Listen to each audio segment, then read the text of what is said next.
네, 오늘 결국에는 시장이 큰 폭으로 하락하면서 거래를 마쳤는데요. 이러한 시장의 큰 폭의 하락세 어떻게 봐야 하는지 전문가들과 함께 이야기 나눠보겠습니다. 오늘 이 시간 동양증권 골드목동지점의 고윤기 연구원 그리고 한국투자증권 이프랜드의 허윤정 연구원과 함께하겠습니다. 두 분 안녕하세요. 네, 먼저 오늘 거래소 시장부터 정리를 해볼까요? 네, 오늘 코스피지수 전일과는 반대로 오늘 2% 가까이 크게 급락하는 모습을 보였습니다. 전일 외국인 수급이 들어오면서 조금은 상승 쪽으로 무게가 실리는 게 아닌가라는 의견 또한 나왔지만 그 말이 무색하게끔 또다시 매도세를 일관하는 그런 모습을 보였습니다. 특히나 선물 시장에서 엄청난 규모로 매도가 또다시 나오면서 시장에 대한 부담감이 나오고 있는 상황인데요. 특히나 지금 현재는 엔달러 환율 자체가 지금 100엔을 드디어 돌파를 했습니다. 그래서 이러한 100엔 돌파한 후에 오히려 더 추가적인 상승세가 오히려 가파르게 나올 수도 있다라는 의견이 나오면서 코스피 지수를 크게 짓누르는 모습을 보였습니다. 전반적인 시장 상황은 화면을 보시면서 말씀을 드리도록 하겠습니다. 화면을 보시게 되면 오늘의 업종 지수를 나타낸 상황인데요. 보시는 것처럼 통신업종만 오늘 단 한 업종만 오늘 상승 마감을 했습니다. 통신업종 같은 경우에는 박근혜 정부의 그 미래창조과학부의 핵심적인 업종의 수혜주라고 할 수 있는 부분이 바로 통신업종인데요. 이러한 영향으로 오늘도 상승 마감하는 모습을 보였습니다. 경기 방어주적인 그런 매력도와 함께 정책 수혜주로서의 모멘텀이 부각이 되면서 오늘도 상승을 했습니다. 그렇지만 그동안 많이 올랐던 음식료품 같은 경우는 크게 하락하는 모습을 보였는데요. 아무래도 남양유업과 관련해서 밀어내기식 영업에 대한 어떤 정부의 전방위적인 그런 조사가 이루어지면서 관련된 유통업종과 음식업종들의 약세가 예상된다는 그런 분석이 나오면서 오늘 크게 하락하는 모습을 보였습니다. 오늘 크게 하락한 업종 중에 하나는 운송장비를 뽑을 수가 있겠는데요. 아무래도 자동차 업종이 포함된 운송장비 업종 같은 경우에는 엔달러 환율이 100엔을 지속적으로 올라갈 경우에는 현대기아차 같은 경우에는 이익 자체가 날 수가 없는 구조입니다. 왜냐하면 가장 산업 경합도가 높은 업종이 자동차 업종이기 때문인데요.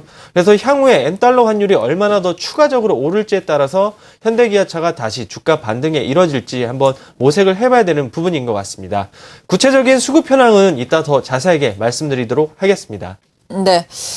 이에 반해서 코스닥 시장도 물론 하락은 했습니다. 하지만 0.63%로 코스피보다는 좀 선전을 하는 양상이었는데요. 코스닥 시장은 어떻게 봐야 되겠습니까?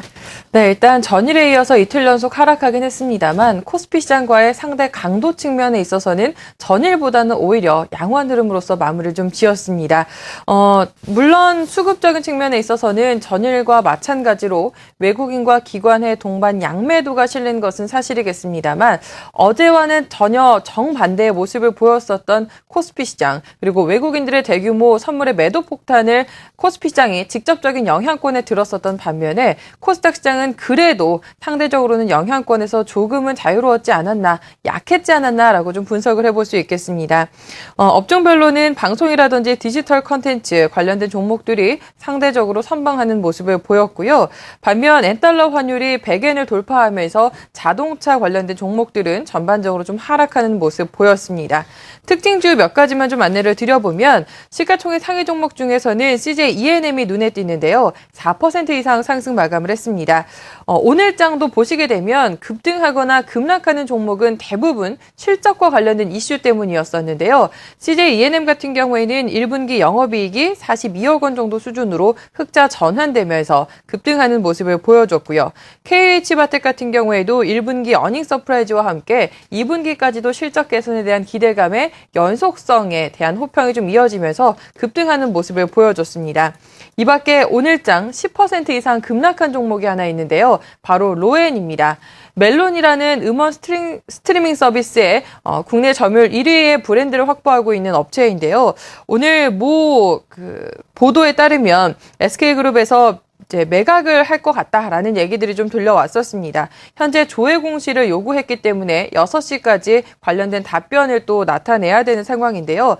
공정거래법상 증손회사를 보유할 때는 지분 100%를 가져야 되겠지만 이런 유예기간 자체가 이제 9월 말로 점차 시기가 임박해 오고 있기 때문에 100% 지분을 확보하는 쪽보다는 매각 쪽에 지금 움직임이 가시화되고 있는 것으로서 보도 나오면서 10% 이상의 급락 마감을 했습니다.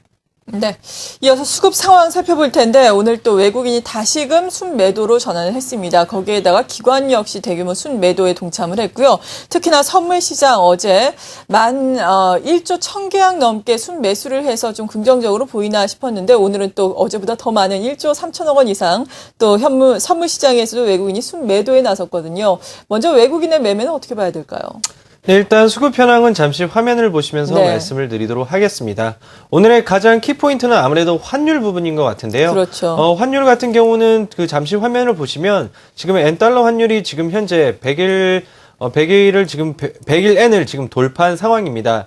그렇지만 지금 현재 연말까지는 104엔까지 지금 추가적인 상승이 가능할 것이라고 얘기가 나온 상황이고 2007년 같은 경우에는 아베 정권이 처음에 집권했을 때 엔달러 환율은 120엔까지 올라갔었던 적이 있습니다.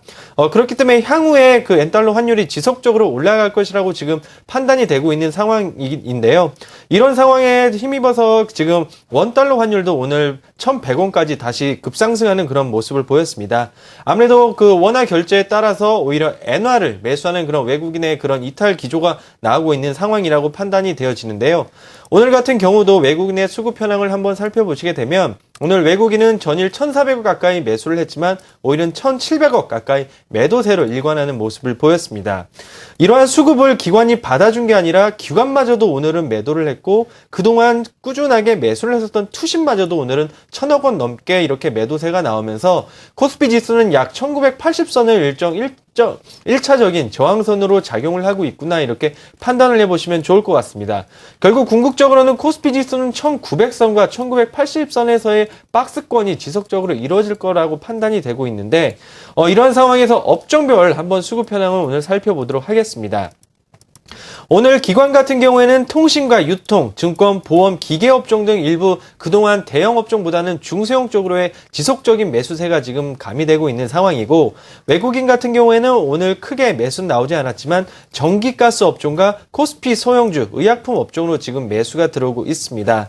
결론적으로 엔달러 환율과 관련해서 외국인들은 아무래도 환율과 연관이 되는 그런 대형 업종들의 어떤 매수보다는 오히려 환율에서 조금 동떨어진 그런 업종으로의 매수세가 가담됐다라고 이렇게 판단이 되어지고 있는데 향후에도 엔달러 환율의 방향 추이에 따라서 외국인의 매도세가 지속적으로 나올 수도 있기 때문에 이 부분은 지속적으로 체크가 필요할 것 같습니다. 네. 이어서 코스닥도 보겠습니다. 코스닥 물론 코스피 대비해서 선전을 했지만 그래도 또 외국인과 기관의 양매도가 이틀 연속 출회가 됐거든요. 물론 추세가 무너지지는 않았지만요. 수급별 특징 어떻게 봐야 되겠습니까? 네, 일단 제가 수급에 대해서도 앞서 간략하게 정리를 해드리긴 했습니다. 전일에 이어서 이틀 연속 매도가 나왔다는 점은 아쉽지만 코스피와의 상대 강도는 그래도 괜찮았다라고 정리를 드렸습니다. 외국인들이 오늘 장에서도 이거래일 연속 매도를 하긴 했습니다만 89억 원 정도로 전일의 230억 원에 비하면 매도 규모가 좀 축소됐고요. 기관들의 경우에도 전일에 이어서 상당 규모의 매도를 이틀 연속 이어가긴 했습니다만 전일보다 매도 규모가 더욱더 확대된 상황은 아니었습니다. 그래서 코스피 시장에 비해서는 그래도 조금은 숨쉴만 했다라고 정리를 좀 해드릴 수 있겠고요. 어떤 종목을 사고 팔았는지 체크해 보도록 하겠습니다. 금일장 외국인과 기관들은 코스닥 시장에서 SFA를 외국인들은 가장 매수를 지금 유입시켜줬고요. 이 밖에 다음과 파트론, GS홈쇼핑 등이 포함이 되어 있습니다. 기관들의 경우에는 서울반도체와 코나아이, 그리고 루멘스, CJ E&M과 SK 브로드밴드 쪽에 매수 대응을 해줬습니다. 전반적으로 매수에 대한 흐름을 살펴보시면 어떤 한 섹터나 테마에 굉장히 집중했기보다는 조금씩 다양하게 샀다라고 보시면 되겠고 사실 매수에 대한 규모 자체도 아주 크지는 않기 때문에 오늘장 매수에 대해서는 크게 의미를 부여하긴 사실 조금 어려울 것 같습니다. 이어서 매도 종목 보겠습니다. 오늘 외국인들은요.